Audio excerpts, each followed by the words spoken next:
બે દિવસ પૂર્વે વડાપ્રધાન મોદી સરદાર પટેલ ધામ ખાતે પાટીદાર સમાજને મહત્વ આપે એ જ સરદાર પટેલની કર્મભૂમિ કરમસદ ખાતે આવેલ પાટીદાર સંચાલિત ઇંગ્લિશ મીડિયમ સ્કૂલમાં પટેલ વિદ્યાર્થીનીને એડમિશનથી વંચિત રખાતા વાલીનો ગુસ્સો બેકાબુ, શાળા સંચાલકો વિરુદ્ધ કાર્યવાહી કરવા માંગ। બે દિવસ પૂર્વે વડોદરા નજીક સરદાર પટેલ ધામ ખાતે રાજ્ય અને દેશભરના પાટીદાર સમાજ એકત્ર થતા વડાપ્રધાન મોદી દ્વારા સમાજને એકતા તણે રાખી મહત્વ જાળવવા સૂચન કર્યું હતું, પરંતુ શેઠની શિખામણ ઝાંપે રહેવા પામી હોય તેમ સરદાર પટેલની જ કર્મભૂમિ કરમસદ ખાતે આવેલ પાટીદાર સંચાલકો દ્વારા સંચાલિત ઇંગ્લિશ મીડિયમ સ્કૂલમાં ટાઈપ 1 ધરાવતી 6 વર્ષની પટેલ દીકરીને શાળા ધરવા એડમિશન આપવાનું નકારતા વિદ્યાર્થીનીના વાલીઓનો રોષ ભભૂકતા તંત્ર દ્વારા શાળા સંચાલકો વિરુદ્ધ કાયદેસરની કાર્યવાહી કરવા માંગ કરી હોવાનું જાણવા મળ્યું છે। પ્રાપ્ત વિગતો અનુસાર રાજ્ય સરકાર પ્રતિવર્ષ શાળા પ્રવેશોત્સવના એક બેટી પઢાઓના આયોજન હાથ ધરી રહી છે, પરંતુ શિક્ષણનું વ્યાપારીકરણ થતા બિલાડીના ટોપની માફક ઠેર ઠેર ખાનગી શાળાઓની હાટડીઓ ખુલતા મોંમાગી ફી શાળા સંચાલકો ખંખેરતા હોવાના સમયાંતરે વાલીઓ દ્વારા વિરોધ પણ વ્યક્ત કરવામાં આવી રહ્યો છે।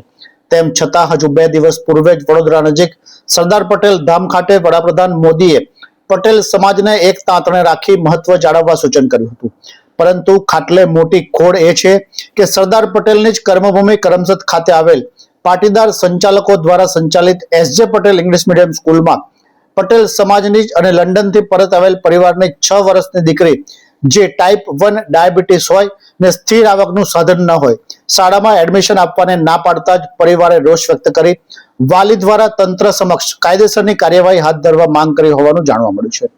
આ મુદ્દે જાણકારોના જણાવ્યા પ્રમાણે બીમારીના આધારે દેશના બંધારણ મુજબ 6 થી પ્રવેશ નકારી શકાય નહીં।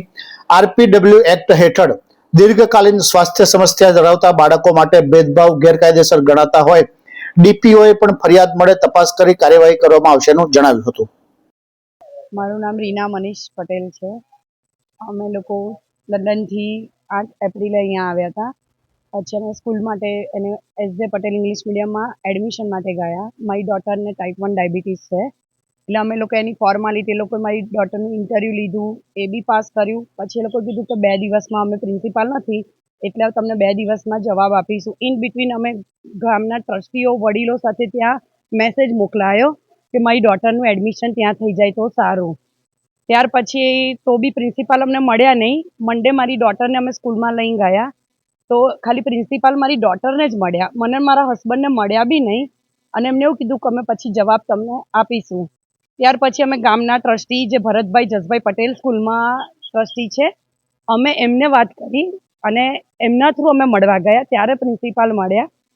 એડમિશનમાં સ્કૂલમાં ફૂલ હતું, એનું મને કોઈ ઓબ્જેક્શન નથી, એ પણ અત્યારે જ્યારે એમને એવું કહી દીધું કે તમારી ડોટરને ટાઈપ 1 ડાયાબિટીસ છે તો એડમિશન નહીં મળે, કે અમે લોકો અહીંયા નર્સિંગ સ્ટાફ નથી, બીજા બાળકો ડિસ્ટર્બ થાય, એને ઘડે ઘડે ઇન્સ્યુલિન આપવાનું હોય, તો તમે મારી ડોટરની હિસ્ટ્રી જાણ્યા વગર ડૉક્ટર જોડે કન્સલ્ટ કર્યા ડિસ્કશન કર્યા વગર કઈ રીતે કહી શકો કે એને એડમિશન નહીં મળે?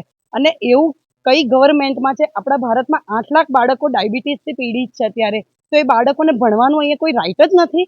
અને મારી ડોટર 2 યર્સ લંડનમાં ભણી છે, કોઈ બ્રિટિશરનો બાળકની સ્કૂલમાં ભણી છે એ સ્કૂલમાં, તો કોઈ બ્રિટિશરનો છોકરાઓ ડિસ્ટર્બ નહીં થયા તો મારી છોકરીને અહીંયા કેવી રીતે ડિસ્ટર્બ થશે?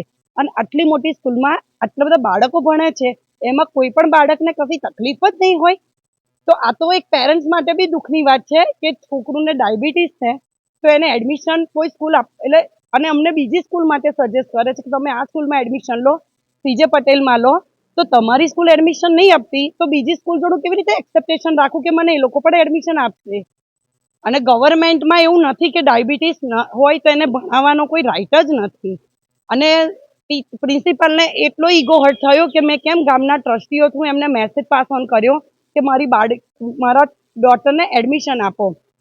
તો એવું તો ના હોય, ગામના વડીલો હોય, ગામના ટ્રસ્ટીઓ હોય જે સ્કૂલ ચલાવતા હોય, તો એ લોકોના કહેવાથી ઈગો હર્ટ થતો હોય તો પ્રિન્સિપાલને એ ઈગો હર્ટ થવો ના જોઈએ કે મારી બાળક માટે એમને એટલો બધો ઈગો કેવી રીતે હર્ટ થાય કે ભાઈ હું એડમિશન ના આપી શકું। અને એક્સક્યુઝ તો એટલા બધા બતાવ્યા કે તમે આણંદ વિદ્યાનગરની સ્કૂલમાં મૂકો કે જ્યાં નર્સિંગ સ્ટાફ હોય તો એની ટેક કેર થાય, આમ થાય, એટલે એડમિશન ફૂલ હતું એનું ઓબ્જેક્શન તો એ લોકોએ બીજી જ બાજુ રાખ્યું।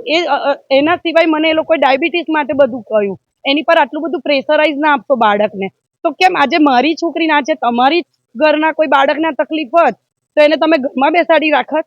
મારો એક જ અત્યારે ક્વેશ્ચન છે.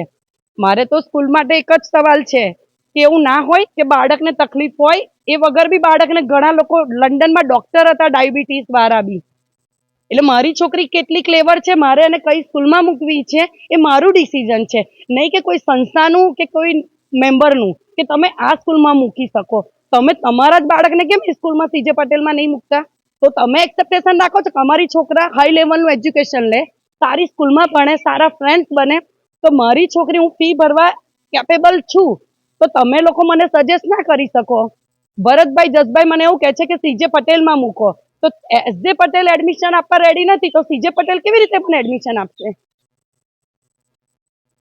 હા, નમસ્તે. તમે મને પૂછ્યું કે પહેલા ધોરણની અંદર એડમિશન સર્ચ થયું છે, તો એ વસ્તુ ખોટી છે. મારી પાસે રિપોર્ટ છે. Admission was search in senior KG. First standard તો પહેલેથી જ ફૂલ હતું સ્કૂલની અંદર, કે એમાં વધારે એડમિશન ભરી શકાય એવી વ્યવસ્થા નથી કે ના હું ક્રાઇટેરિયાની ઉપર જઈ શકું છું. તો એડમિશન થયું છે સર્ચ ઇન સિનિયર કેજી. અને એવો આક્ષેપ છે કે આપવામાં નથી આવ્યું, તો એના 3-4 એવા પોઈન્ટ છે જે હું તમને કહેવા માંગીશ. પહેલું કે 9/4 આ એડમિશન રજીસ્ટર થયું છે અહીંયા આગળ, અને એડમિશન સિનિયર કેજીમાં થયું છે એ ક્લિયર છે.